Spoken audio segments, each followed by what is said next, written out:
अक्सर विंटॉय जैसे मल्टीबूट USB tools के साथ मसाइल आते हैं ना। चलिए इस पूरी वजाहत में हम एक ज़्यादा प्रोफेशनल और रिलायबल तरीका देखेंगे जिससे इस काम पर पूरा कंट्रोल हासिल हो जाता है। बहुत से आईटी प्रोफेशनल्स के लिए मौजूदा मल्टी बूट सॉल्यूशंस कंपैटिबिलिटी और बूटिंग के मसलों की वजह से एक सरदर्दी बन जाते हैं।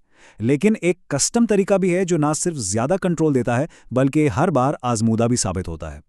तो हम इस सफ़र में 6 कदमों पर बात करेंगे। पहले तो ये समझेंगे कि विंडोज से आगे देखना क्यों ज़रूरी है।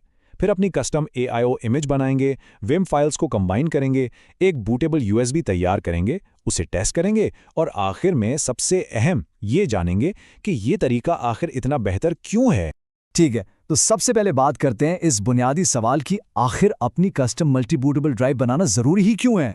देखिए, मकसद बिल्कुल साफ है। हम एक ऐसी USB ड्राइव चाहिए जो रिलायबल हो, जो विंडोज़ 7, 8, 10 और 11 सबको बिना किसी मसले के बूट कर सके।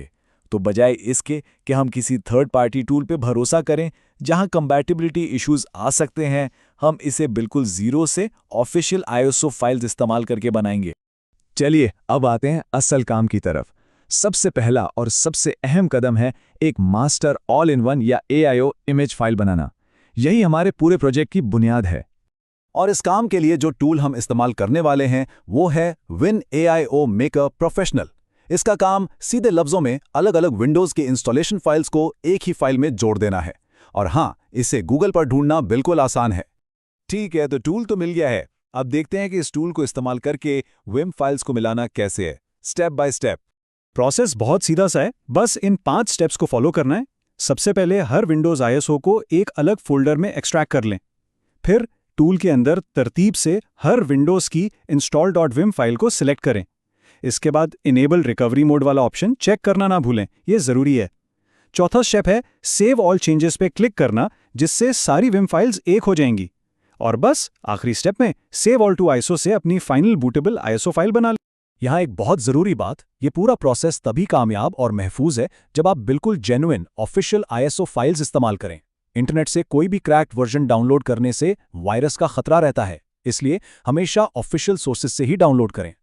तो जब हम विंडोज़ के 4 64 बिट वर्जन्स को मिला लेते हैं तो हमारी फाइनल AIO ISO फाइल का साइज़ बन जाता है करीबन 18 GB। और इस 18 GB की फाइल के लिए ज़ाहिर है हमें कम से कम 32 GB की USB ड्राइव तो चाहिए ही होगी। तो हमारी मास्टर ISO फाइल तो बन गई, अब वक्त है इसको असल ज़िंदगी में लाने का, यानी इसे एक USB ड्राइव पर डालकर बूटेबल बनाने का। इस काम के लिए हम इस्तेमाल करेंगे सबके फेवरेट टूल रूफस का। ये एक छोटा सा लेकिन बहुत पावरफुल यूटिलिटी है।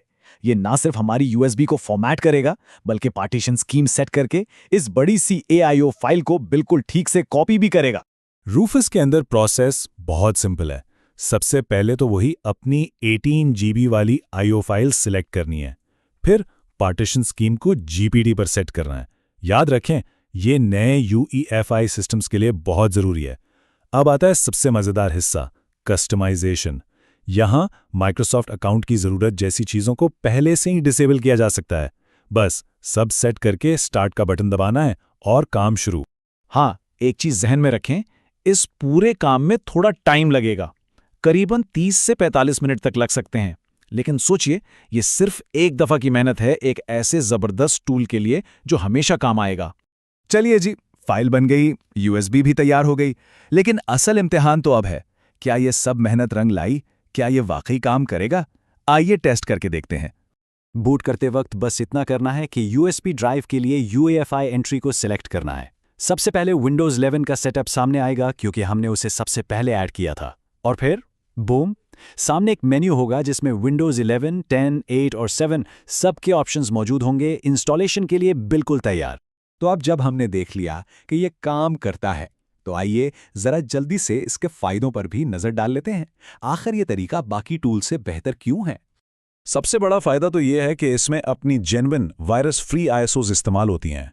फिर इसमें UEFI बूट की फुल सपोर्ट मिलती है, जो कि बहुत ज़रूरी है। मतलब एक दफ़ा सेटअप कर लिया तो एक प्रोफेशनल पावरफुल टूल हमेशा के लिए तैयार हो जाता है और इंटरनेट से मिलने वाली क्रैक्ड AIO फाइल्स के झंझट से भी मुकम्मल निजात मिल जाती है।